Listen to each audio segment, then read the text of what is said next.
The United States is approaching another grim milestone of the pandemic as the nationwide death toll approaches 800,000. As Amna Nawaz explains, the vast majority of those deaths are among the elderly, and there are concerns about their risks increasing once again. That's right, Judy. Older Americans have borne the brunt of the pandemic death toll. People 65 and up make up 75% of all COVID deaths in the United States, or 600,000 of those nearly 800,000 deaths. Younger Americans, 45 to 64, make up 21%.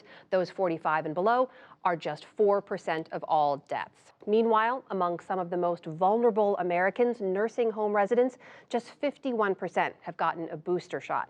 For more on this, I'm joined by David Grabowski. He's a professor of healthcare policy at Harvard Medical School. David, welcome back to the NewsHour. Thanks for making the time. That number is just staggering to think about, but there's a big range in that group, 65 and older. So who are we really talking about? Who's making up sort of the bulk of that death toll?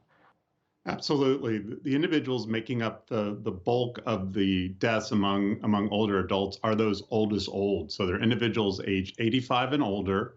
They're individuals with comorbidities, cardiovascular disease, obesity, diabetes. They're also typically individuals living in nursing homes. And these congregate living environments are actually the perfect storm for the spread of COVID.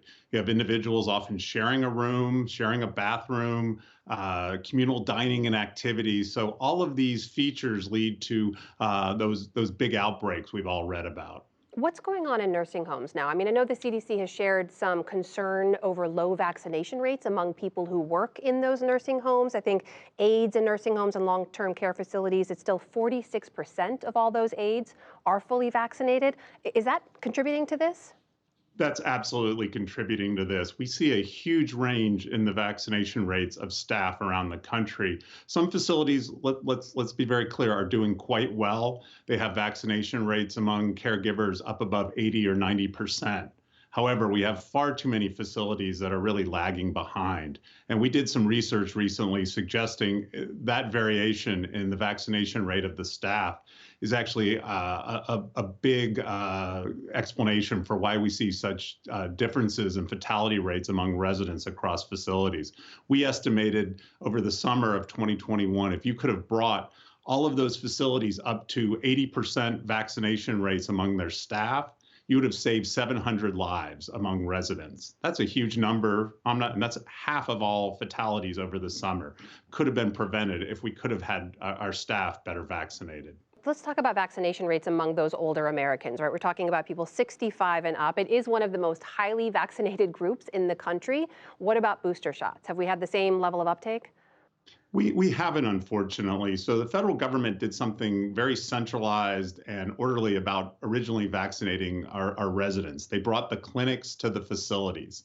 And this led to pretty high vaccination rates nationally. About 85% of our residents in nursing homes are vaccinated. In terms of boosters, however, we've taken a very decentralized approach where we've left it up to the facilities to vaccinate the residents.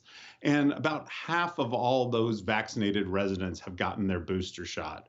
And once again, huge variation from facility to facility. We can do better here. We really need to push here. As you've already noted, these are the most vulnerable Americans. These are the ones who are most in need of that booster. We need to get those done as soon as possible. David, there are folks who look at the numbers and say, well, of course it's older Americans because the older you get, the more likely you are to die from some kind of complication. So we shouldn't pay too much attention to these numbers. What do you make of that? I find that incredibly offensive. Every life is valuable. These are our parents, our grandparents that are living in these nursing homes. We need to protect them as much as we need to protect every American. Let's not fall into these ageist approaches we've taken in the past. Let's respect everyone. Let's get them vaccinated. Let's get the staff vaccinated.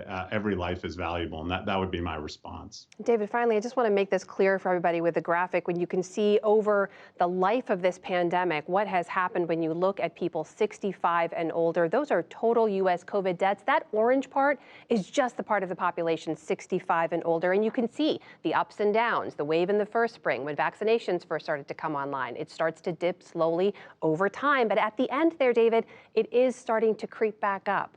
What should people who are thinking about gathering with grandparents, older loved ones, look at that and think about what's ahead?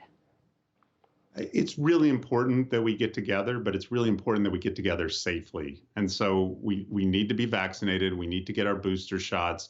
We need to do testing, and we need to take precautions, obviously.